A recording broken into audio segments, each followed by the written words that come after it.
تو یہ دیکھیں، بسم اللہ الرحمن اعوذ باللہ من الشیطان الرجیم، بسم اللہ الرحمن الرحیم۔ ان اللہ اصطفى آدم و نوحا و آل ابراہیم و آل عمران علی العالمین۔ یہاں پر اللہ تعالیٰ نصارہ کے اوپر رد کر رہے ہیں، کیونکہ اس صورت کے اندر نصارہ کے شبہات کا بیان بھی ہے، اور نجران کی عیسائی آیت ہے اللہ کے رسول کے پاس، اور اللہ کے رسول سے وہ کہتے تھے کہ عیسیٰ علیہ السلام اللہ تعالیٰ کے بیٹے ہیں، اس کو خدا مانتے تھے۔ عقیدہ تثلیث ان کا بڑا عقیدہ ہے کہ وہ تین خدا مانتے ہیں، عیسیٰ علیہ السلام، بی بی مریم اور اللہ تعالیٰ۔ تو وہ عیسیٰ علیہ السلام کو خدا مانتے تھے، خدا کا بیٹا مانتے تھے۔ تو یہاں پر ان کے اس عقیدے کے اوپر رد ہے کہ تم لوگ کیسے عیسیٰ علیہ السلام کو خدا مانتے ہو؟ عیسیٰ علیہ السلام تو پشت در پشت انسانوں سے پیدا ہوئے ہیں۔ تو وہ کیسے اللہ تعالیٰ کا بیٹا ہو سکتا ہے؟ کہ دیکھو، عیسیٰ علیہ السلام آدم کی اولاد میں سے ہیں، اور آدم کی اولاد میں سے نوح علیہ السلام ہے، پھر نوح علیہ السلام کی اولاد میں سے ابراہیم علیہ السلام ہے، ابراہیم علیہ السلام کی اولاد میں سے عمران ہے، عمران ابن ماسان، اور عمران ابن ماسان کی اولاد میں بی بی مریم ہے، بی بی مریم کی اولاد میں پھر عیسیٰ علیہ السلام ہے۔ تو آپ کیسے اس کو اللہ تعالیٰ کا بیٹا کہتے ہو کہ وہ تو انسانوں کی نسل میں سے آ رہا ہے؟ چار انبیاء کا تذکرہ اس لیے کیا کیونکہ آدم علیہ السلام تو سب کے جد امجد، ٹھیک ہے، تمام انسانیت کے اصل ہیں۔ اور نوح علیہ السلام کا تذکرہ اس لیے کیا کیونکہ نوح علیہ السلام کے بعد آسمان طوفان نوح کے بعد جو انسانیت کا سلسلہ تھا تو وہ نوح علیہ السلام سے چلا، اس لیے ان کو بابا ثانی بھی کہتے ہیں، نوح علیہ السلام کو آدم ثانی۔ اور ابراہیم علیہ السلام کا تذکرہ اس لیے کیا کیونکہ بنی اسرائیل اور بنی اسماعیل یہ سب کیا ہے؟ ابراہیم علیہ السلام کی اولاد میں سے ہیں۔ اور عمران کا تذکرہ اس لیے کیا کیونکہ ان کی اولاد میں سے بی بی مریم اور بی بی مریم کی اولاد میں سے عیسیٰ علیہ السلام، تو اس لیے ان کا تذکرہ کیا۔ تو فرمایا بے شک اللہ تعالیٰ نے چنا آدم کو اور نوح کو و آل ابراہیم، آل ابراہیم کو اور آل عمران کو، علی العالمین، تمام عالمین کے اوپر۔ ذریتم بعضھا من بعض، یہ بعض کی اولاد میں سے ہے، یہ سب کیا ہے؟ ایک دوسرے کی اولاد میں سے ہے۔ ذریتم بعضھا من بعض، ان میں سے بعض کی اولاد، آدم علیہ السلام کی اولاد میں سے نوح علیہ السلام آئے، نوح علیہ السلام کی اولاد میں سے ابراہیم علیہ السلام آئے، ابراہیم علیہ السلام کی اولاد میں سے عمران رحمہ اللہ آئے، ان کی اولاد میں سے بی بی مریم آئی، اور ان کی اولاد میں عیسیٰ علیہ السلام آئے۔ واللہ سمیع علیم، اور اللہ تعالیٰ سننے والے ہیں، جاننے والے ہیں۔ وَإِذْ قَالَتْ امرأة عمران رب انی نذرت لک ما فی بطنی محررا فتقبل منی۔ عمران رحمہ اللہ کے بعد ان کی اولاد، ان کا ایک ہی بیٹا تھا جو فوت ہوا، ہارون ان کا نام تھا۔ تو ان کی والدہ نے نظر مانی، عمران کی بیوی نے، حنہ بنت فاقودہ ان کا نام تھا، کہ اگر مجھے اللہ تعالیٰ نے بیٹا دیا تو میں اس کو اللہ تعالیٰ کے دین کے لیے وقف کروں گی، مسجد اقصیٰ کے لیے میں اس کو وقف کر دوں گی۔ یہ نظر انہوں نے مانی کہ جو بھی میرے پیٹ میں ہے تو وہ میں تمہارے دین کے لیے اس کو وقف کرتی ہوں۔ اب اس آیت کے اندر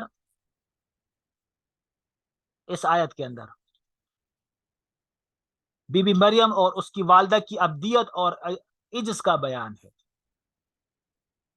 کیونکہ انہوں نے اللہ تعالیٰ سے دعا کی نا، سمجھ گئے؟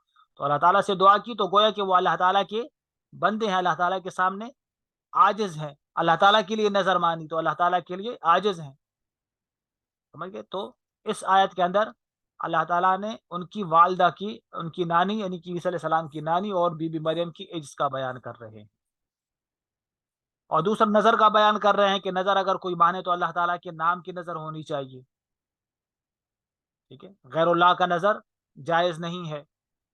اور دوسرا اس میں اشارہ ہے اس بات کی طرف کہ پہلے ادیان کے اندر نظر بفعل الغیر جائز تھا، اور ہمارے دین کے اندر نظر بفعل الغیر جائز نہیں ہے، وہ اس کا پورا کرنا واجب نہیں ہے۔ جیسے کہ اگر کوئی نظر مانے کہ اگر میرا بیٹا پیدا ہو گیا تو وہ اس مسجد کے لیے وقف ہے، اس مسجد کے لیے وقف ہے وہ، یا کوئی کہے کہ میرا بیٹا پیدا ہو گیا تو میں اس کو حافظ بناؤں گی، عالم بناؤں گی، کوئی عورت اس طرح نظر مانے، تو اب چونکہ یہ نظر بفعل الغیر ہے، کیونکہ عالم تو اس بیٹے نے بننا ہے، حفظ تو اس نے کرنا ہے، تو اس کے فعل کا نظر مانا ہے۔ تو نظر بفعل الغیر ہمارے دین کے اندر اس کو پورا کرنا کوئی ضروری نہیں ہوتا، ایسی نظر منعقد نہیں ہوتی، سمجھا گئی بات؟ تو اور ان کی دین کے اندر جائز تھا، تو انی نظر تو لکما فی بطنی محررن، یہ آزاد ہوگا، آزاد ہوگا یعنی کہ دنیا کے کاموں سے آزاد ہوگا، صرف تمہارے دین کی خدمت کرے گا، دنیا کا کوئی کام نہیں کرے گا۔ فتقبل منی، اللہ میری اس دعا کو قبول فرما۔ آپ عاجزی بیان کر رہے ہیں بی بی مریم کی والدہ کی، انک انت السمیع العلیم، بے شک آپ سننے والے ہیں، جاننے والے ہیں۔ فلما وضعتها، جب انہوں نے اس کو جنا، جب یہاں پر بی بی مریم کی پیدائش کا ذکر ہو رہا ہے، تو فلما وضعتها، جب بی بی مریم ان کی والدہ نے اس کو جن لیا تھا، تو ان کے ذہن میں تو یہ تھا کہ لڑکا پیدا ہوگا، لیکن قالت، کہنے لگی، رب انی وضعتها انثى، میں نے تو لڑکی جن لی ہے، واللہ اعلم بما وضعت، اور اللہ تعالیٰ ہی خوب جانتے ہیں جو اس نے جن لیا تھا۔ اب یہاں تک تو قول کہ رب انی وضعت انثى، یہ تو بی بی مریم کا کی والدہ کا قول ہے، اللہ تعالیٰ نے اس کو نقل کیا، لیکن اللہ تعالیٰ فرماتے ہیں اپنے نبی سے کہ واللہ اعلم، اور اللہ تعالیٰ جانتے ہیں، بما وضعت، وہ جو اس نے جن لیا تھا۔ اب یہ بات اللہ تعالیٰ کی ہے، اور یہ اللہ تعالیٰ اپنے نبی کو ارشاد فرما رہے ہیں۔ اس سے پہلے والی جو بات تھی فلما وضعتها قالت رب انی وضعتها انثى، یہ والی بات قالت رب انی وضعتها انثى، یہ بات بی بی مریم کی والدہ کی بات تھی، اور واللہ اعلم بما وضعت، یہ اللہ تعالیٰ اپنے نبی کو ارشاد فرما رہے ہیں۔ ماں ابہامیہ ہے، اور یہ تعظیم کے لیے ہے یہاں پر، اور اللہ کو پتا تھا کہ اس نے کیا جنا تھا، وہ تو پریشان ہو گئی تھی کہ بھائی میں تو لڑکی جن لی ہے، اور لڑکی تو مسجد کی خدمت نہیں کر سکتی، لیکن اللہ تعالیٰ اپنے نبی کو ارشاد فرمانے کہ یہ تو اللہ کو پتا تھا کہ اس نے کیا جنا تھا، کیونکہ اگر مسجد کا خادم ہوتا تو صرف مسجد کا خادم ہوتا، مسجد کا خادم وہ نبی کی فضیلت کو تو نہیں پہنچ سکتا، لیکن اس نے تو لڑکی جن لی تھی، اور لڑکی نے تو نبی کو جننا تھا، اور دنیا کے تمام خدام کو اگر جمع کیا جائے، مسجد کے خدام کو، بیت اللہ کے خدام کو اگر جمع کیا جائے، تو وہ نبی کے درجے تک نہیں پہنچ سکتے۔ واللہ اعلم بما وضعت، اور یہ تو اللہ ہی جانتے تھے کہ اس نے کیا جنا۔ ولیس الذکر کالانثی، اور یا تو یہ بی بی مریم کی والدہ کا قول ہے کہ میں نے تو لڑکی جن لی ہے، اور لڑکا تو لڑکی کی طرح نہیں ہوتا، لڑکا تو اگر ہوتا تو وہ مسجد کی خدمت کرتا، ہاں، یا تو اللہ، اور یا پھر اللہ تعالیٰ کا قول ہے، ٹھیک ہے، اللہ تعالیٰ نے اپنی نبی کو ارشاد فرمایا کہ ولیس الذکر کالانثی، اور لڑکا تو لڑکی کی طرح نہیں ہوتا، اور آگے فرمایا انی سمیتها مریم، اور بے شک میں اس کا نام رکھتی ہوں مریم، بی بی مریم کا نام، فوراً اس کا نام رکھ دیا، مریم میں نے اس کا نام رکھا، ٹھیک ہے، ادھر ادھر نہیں بھاگی، علماء کے پیچھے نہیں گئی، کتابیں تلاش نہیں کی، نیٹ پہ سرچ نہیں کیا، اس وقت تھا ہی نہیں، لیکن آج کل کے اعتبار سے کہہ رہا ہوں کہ بھائی بچہ ہوا ہے، ٹھیک ہے، دیکھو کیسا نام اس کا رکھا جائے، کیا نام رکھا جائے، کوئی ایسا نام بتاؤ کہ پورے محلے کے اندر کسی کا نہ ہو، پورے خاندان میں کسی کا نہ ہو، پورے ہمارے گاؤں کے اندر کسی کا نام نہ ہو، ایسا نام بتاؤ، تو پھر اس کا نام گدھا ہی رکھو، گدھا تو کسی کا نام نہیں ہوتا، ہاں، اس کا نام گھوڑا رکھو، پورے محلے کیا پوری دنیا کے اندر کسی کا نام نہیں ہوگا، پورے اسکول کے اندر جو ہے تو کسی کا نام نہیں ہوگا، ہاں اس بچے کا کیا نام ہے، اس کا نام ہے گدھا، عجیب لوگ ہیں، پتہ نہیں عجیب منطق چلی ہے لوگوں کی الٹی کھوپڑی، کوئی ایسا نام بتاؤ کہ کسی کا نام ہو۔ مجھے کسی نے کہا کہ لڑکی پیدا ہوئی ہے، کوئی ایسا نام بتاؤ کسی کا نام، میں نے کہا اس کا نام ٹرک رکھو، ٹرک پوری دنیا کے اندر کسی کا نام نہیں ہے، یہ کوئی بات ہے بھلا، کوئی ایسا نام بتاؤ کہ کسی کا نام ہو، ہاں، ایسا معروف نام رکھنا چاہیے جو معاشرے کے اندر معروف، لوگ اس نام کو جانتے ہیں، اس نام کو پسند کیا جاتا ہے، اس نام کو لیا جاتا ہے، ایسا نام کہ کسی کا ہو ہی نہ، تو یہ کوئی نام ہوتا ہے بھلا؟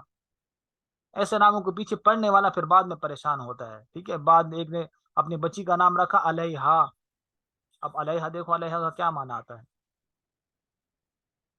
علیہا اس کا نام رکھا، کسی نے رکھا منہا، کسی نے رکھا فیہا، ہاں، تو یہ کوئی نام نہیں ہوتے، اچھا، اس طرح کے نام نہیں رکھنے چاہیے. صحابیات کے کتنے پیارے پیارے نام ہیں، وہ نام رکھے جائیں. تابعین کے نام، تبع تابعین کے نام. انہوں نے نام رکھا وہ انی سمئی تو ہاں مریم. مریم کتنا پیارا نام. مریم کا نام عابدہ. ایک ہی نام قرآن کے اندر عورت کا آیا ہے، وہ ہے مریم. اور آگے اس کے لیے پھر دعا کی وہ انی اعیذھا. اس میں اشارہ ہے کہ بی بی مریم بھی اللہ تعالیٰ کی محتاج ہے. میں اس کو آپ کی پناہ کے اندر دیتی ہوں. اگر آپ اس کی حفاظت نہیں کریں گے، کوئی اس کی حفاظت نہیں کر سکتا.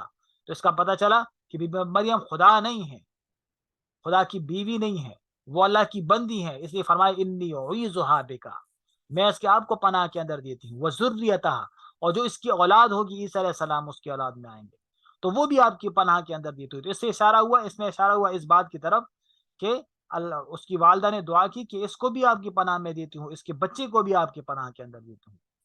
کیونکہ اگر اس کو اور اس کے بچے کو اگر آپ اللہ تعالی شیطان سے نہیں بچائیں گے تو کوئی اس کو شیطان سے بچانے والا نہیں ہے. تو گویا کہ وہ بھی آپ کے محتاج. اور اس دعا کی فضیلت ہے کہ بی بی مریم کو اور اس کے اولاد کو شیطان نے چھوا نہیں ہے. اچھا، انسان جب بچہ پیدا ہوتا ہے تو بچہ پیدا ہوتے ہی ایک چیخ مارتا ہے. ہاں، وہ چیخ جو مارتا ہے تو علماء حدیث کے اندر ہے کہ وہ شیطان کی چھونے کی وجہ سے ہوتا ہے. من مس شیطان، شیطان اس کو کھوک کے اندر چونڈیاں لگاتا ہے کہ تم اب مجھ سے بچ کے دکھانا. تو وہ شیطان کے مس کی وجہ سے وہ چیخ مارتا ہے. لیکن بی بی مریم جب پیدا ہوئی تو اللہ تعالیٰ نے اس کو بھی بچا لیا اس دعا کی بدولت. جیسے ہی انہوں نے دیکھا کہ لڑکی پیدا ہوئی تو فوراً انہوں نے دعا کی. اب شیطان ان کو چھونے ہی والا تھا کہ اس دعا کی برکت سے ان کے درمیان پردہ حائل ہو گیا اور شیطان نے اس پردے کو چھو لیا تھا، حدیث کے اندر. اور اس کے بچہ عیسیٰ علیہ السلام، ان کو بھی نہیں چھوا شیطان نے اس دعا کی برکت سے. اللہ کے رسول کو چھوا کہ نہیں؟ تو بعض علماء فرماتے ہیں کہ اللہ کے رسول کو بھی نہیں چھوا. کیوں؟ اس لیے کہ وہ تو تمام انبیاء کے امام ہیں، ان کو بھی نہیں چھوا. اور وجہ اس کی یہ تھی کیونکہ ہر متکلم اپنے کلام کے حکم سے خارج ہوتا ہے. ہر متکلم اپنے کلام کے حکم سے خارج ہوتا ہے. جب آدمی لکھتا ہے کسی کاغذ کے اوپر، بورڈ کے اوپر لکھتا ہے کہ اس جگہ کے اوپر لکھنا منع ہے، تو وہ خود بھی تو لکھ رہا ہوتا ہے، لیکن چونکہ وہ خود لکھ رہا ہے لہذا وہ اس سے مستثنا ہے. وہ اس سے مستثنا ہوتا ہے. یا یہ کہ کلاس کے اندر استاد کہتا ہے بچوں سے کہ بھئی سب کو ایک ایک تھپڑ لگاؤ، شرارتیں کر رہے تو سارے بچوں کو ایک ایک تھپڑ لگاؤ. اب سب بچوں کو یا کلاس کے اندر جو بھی موجود ہے اس کو ایک ایک تھپڑ لگاؤ، تو کیا استاد کو لگائے گا؟ نہیں، استاد کو تو نہیں لگائے گا. کیوں؟ کیونکہ اصول ہے متکلم اپنے کلام کے حکم سے خارج ہوتا ہے.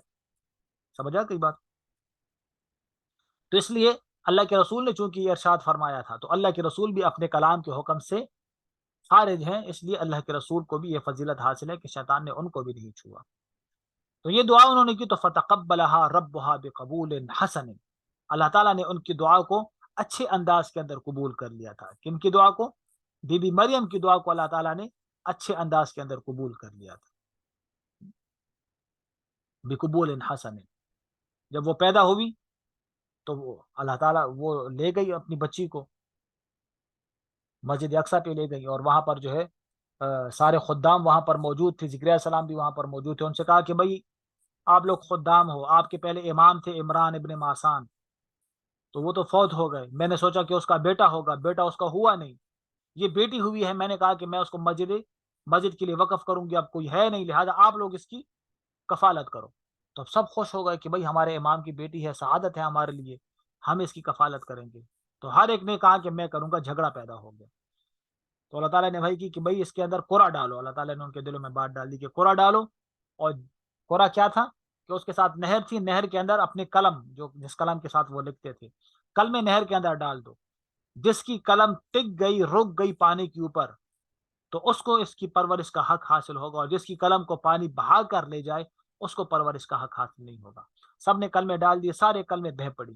زکریا السلام کی جو تھی قلم، وہ کیا تھی؟ وہ رک گئی تھی، اس کو پانی نے نہیں بہایا. اور بعد نے کہا کہ پانی کے اوپر تیرنے لگی، مخالف سمت پر تیرنے لگی. سمجھا کئی بات؟ اور زکریا السلام کی ان کی اولاد کی، ان کی جو بیوی تھی تو وہ بیوی مریم کی خالہ بھی لگتی تھی، تو لہذا انہی کی پرورش کے اندر ان کو دیا گیا. تو فتقبلها ربها بقبول حسن. اچھا انداز میں اللہ تعالیٰ نے اس کو قبول کیا. وَأَنبَتَهَا نباتن، اور اچھی پرورش کی اللہ تعالیٰ نے بی بی مریم کی۔ کس طرح اچھی پرورش؟ کہ اس کا قد جلدی بڑھنے لگا، جسم اس کا جلدی بڑھنے لگا۔ جو بچہ 2 مہینے کے اندر جو جس طرح بڑھتا ہے، تو وہ 2 دنوں کے اندر اس طرح ترقی کرنے لگی۔ وَكَفَّلَهَا زَكَرِيَّا، یہاں پر بی بی مریم کے فضائل کو ذکر کر رہے ہیں کہ تو ان کی پیدائش کو اچھے انداز کے اندر اللہ تعالیٰ نے قبول کیا، اور دوسرا ان کی کفالت جو ہے تو زکریا علیہ السلام کے کو اللہ تعالیٰ نے حوالے کر دی۔ کلما دخل علیہا زکریا المحراب، اور زکریا علیہ السلام نے ان کے لیے ایک کمرہ سا بنایا ہوا تھا، اس کمرے کے اندر ان کی پرورش ہوتی تھی، ایک جعلی سا کمرہ تھا، اور جب کہیں پہ جاتے تھے تو وہاں پہ تالا لگاتے تھے۔ تو جب زکریا علیہ السلام ان کے پاس آتے تو وجدہا عندہا رزقا، یہاں پر ان کی کرامت کو ذکر کیا جا رہا ہے، بی بی مریم کی کرامت کو، کہ بھائی ان کے پاس کوئی آتا جاتا نہیں تھا، کیونکہ باہر سے تو تالا لگا ہوتا تھا، بی بی مریم باہر آ نہیں سکتی تھی اور اندر کوئی جا نہیں سکتا تھا۔ تو لیکن پھر بھی جب زکریا علیہ السلام وہاں پہ جاتے تو دیکھتے وہاں پر کہ ان کے ساتھ ہر قسم کے پھل پڑے ہوتے تھے بی بی مریم کے ساتھ۔ تو یہاں پر ان کی کرامت کو ذکر کیا جا رہا ہے کہ کلما دخل علیہا زکریا المحراب، جب محراب کے اندر وہاں پہ داخل ہوتے، وجد عندہا رزقا، تو اس کے پاس رزق کو پاتے تھے۔ قال، اور فرمایا کہ یا مریم، اے مریم، ان لک ھذا، یہ آپ کے پاس کہاں سے آ گئے؟ میں نے تو آپ کو دیے نہیں، اور کوئی اندر آیا نہیں، آپ پار گئی نہیں ہے۔ قال، تو وہ کہنے لگی ہوا من عند اللہ، یہ اللہ تعالیٰ کی طرف سے مجھے ملتے ہیں۔ اب یہاں پر بی بی مریم کی سمجھداری کو اور اس کی فہم کو اللہ تعالیٰ بیان فرما رہے ہیں کہ کتنی سمجھدار تھی، کہ اس کی نسبت خود کی طرف نہیں کی، بلکہ اللہ کی طرف اس کی نسبت کی کہ مجھے اللہ تعالیٰ یہ رزق پہنچاتے ہیں۔ ان اللہ یرزق من یشاء بغیر حساب، بے شک اللہ تعالیٰ جس کو چاہے بغیر حساب کے رزق دیتا ہے۔ پھر جس کو اللہ تعالیٰ دینا چاہے، پھر اللہ تعالیٰ اس کے لیے موسموں کو کی قید نہیں لگاتے کہ بھئی اب تو جو تو مالٹے کا موسم نہیں ہے لہذا تمہیں مالٹا نہیں ملے گا، سردیوں کے اندر آم کا موسم نہیں ہوتا لہذا تمہیں آم نہیں ملے گا، نہیں، اللہ تعالیٰ پھر اس کو بغیر حساب کے دیتے ہیں۔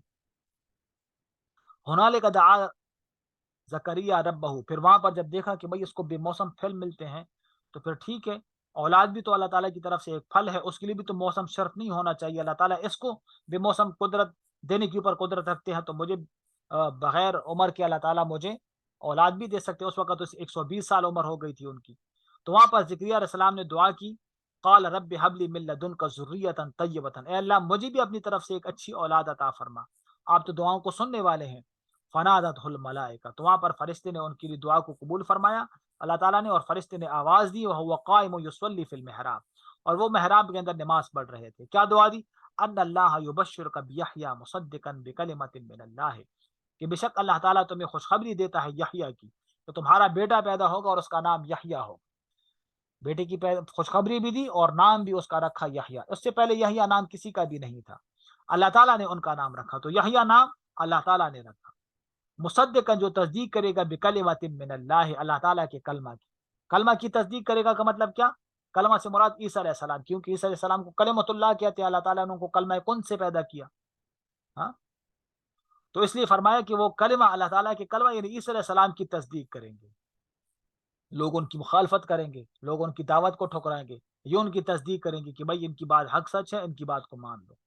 وسیدن، اور وہ سردار ہوگا، وحصورن، اور وہ پاک دامن ہوگا، یعنی کہ شادی ان کی نہیں ہوگی لیکن پھر بھی گناہوں سے اپنے آپ کو بچائے گا، غلط کاموں سے اپنے آپ کو بچائے گا، خصوراً ونبی من الصالحین، اور یہ ایک ہی نبی تھے کہ جن کی شادی نہیں ہوئی تھی، باقی تمام انبیاء کی نکاح ہوئے تھے۔ اللہ کے رسول نے فرمایا کہ انبیاء کی سنت میں سے ہے نکاح کرنا، صرف یحییٰ علیہ السلام کی نکاح نہیں ہوا، عیسیٰ علیہ السلام کا نکاح بھی ہو جائے گا جب وہ دوبارہ تشریف لے کر آئیں گے۔ وہ نبی، اور نبی تھے من الصالحین، نیک لوگوں میں سے تھے۔ قالا، تو کہا ذکر علیہ السلام نے، رب، اے میرے رب، ان یکون لی غلام وقد بلغنی الکبر وامرأتی عاقر، مجھے کیسے اولاد ہو سکتی ہے؟ 120 سال تو میری عمر ہو گئی ہے، بڑھاپا آ گیا ہے، بیوی بھی میری بانجھ ہو گئی، اس کی عمر جو ہے تو اس وقت 80 سال تھی، ان کی عمر کیا تھی؟ 80 سال۔ تو یہاں پر جو یہ سوال کر رہے ہیں تو تردد اللہ تعالیٰ کی قدرت کے اندر نہیں ہے، صرف نشانی کو طلب کر رہے ہیں کہ کیا ہم دوبارہ جوان ہو جائیں گے، یا کہیں کوئی گود دے دے گا بچہ، یا کس طرح اسباب کو، کون سے اسباب ہوں گے؟ تو قالا، کہنے لگے، رب، اے میرے رب، کیسے ہوگا میرے لیے اولاد، ان یکون لی ولد غلام وقد بلغنی الکبر، حالانکہ مجھے تو بڑھاپا آ گیا، وامرأتی عاقر، اور بیوی بھی کیا ہے؟ بانجھ ہو گئی۔ قالا، تو فرمایا اللہ تعالیٰ نے فرشتے نے کہا کذالک یفعل اللہ ما یشاء، اسی طرح ہوگا، اسی عمر کے اندر تمہیں اللہ تعالیٰ اولاد دیں گے، اللہ تعالیٰ کی مرضی ہے جس طرح چاہے۔ قال، تو کہنے لگے رب اجعل لی آیا، مجھے کوئی نشانی تو بتا دیجئے کہ جب مجھے پتہ چلے کہ میری اولاد ہوگی میری کوئی نشانی تو ہو اس کی بھی، تاکہ مجھے پتہ تو چلے۔ تو فرمایا اللہ تعالیٰ نے آیاتوں کو تمہاری نشانی یہ کہ اللہ تکلم الناس ثلاثۃ ایام، 3 دن تک تمہاری زبان بند ہو جائے گی، تم لوگوں کے ساتھ بات نہیں کر سکو گے۔ جب تمہاری زبان بند ہو جائے تم بات نہ کر سکو تو پھر تم سمجھ جانا کہ تمہاری بیوی حاملہ ہو گئی ہے اس وقت، الا رمز، مگر اشارے کے ساتھ تم بات کرو، لیکن اس وقت بھی یاد رکھنا وذکر ربک، اپنے رب کو یاد کرنا۔ کیا مطلب؟ اگر زبان بند بھی ہو جائے پھر بھی چونکہ تم نبی ہو اور نبی کو تبلیغ کا حکم ہوتا ہے، لہذا اس وقت بھی تم نے تبلیغ سے نہیں رکنا، اپنی تبلیغ کو تم نے جاری رکھنا ہے، اپنی تبلیغ کو جاری رکھنا ہے تم نے۔ اور اس وقت بھی وسبح بحمد رب، اپنے رب کی تسبیح کو بیان کرنا ہے اس وقت بھی ہے، تو چھوڑ دو اگر نہیں ہے تو وسبح بالعشی، اور یاد کرو اپنے رب کو، ٹھیک ہے؟ مطلب یہ کہ اگرچہ اس وقت آپ کی زبان نہیں چلے گی لیکن اس وقت بھی یہی حکم ہے، وسبح، کہ تم تسبیح کرو، بالعشی والابکار، صبح شام اپنے رب کی تسبیح کرو، صبح شام اپنے رب کو یاد کیا کرو۔ ٹھیک ہے، چلے یہاں تک رکوع پورا ہو جاتا ہے، باقی پھر انشاءاللہ کل پڑھتے ہیں، ٹھیک ہے؟ السلام علیکم و رحمۃ اللہ۔